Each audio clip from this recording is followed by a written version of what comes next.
पूजिताय गुरुदैवताय गुरुकुलस्थायिने गुरुविक्रमाय गुह्यप्रवराय गुरवे गुणगुरवे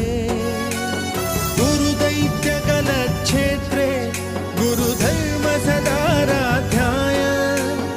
गुरुपुत्रपरित्रात्रे गुरुपाखण्डखण्डकाय गीतसाराय गीततत्त्वाय गीतगोत्राय धीमहि गूढगुल्फाय गन्धमत्ताय गोजयप्रदाय धीमहि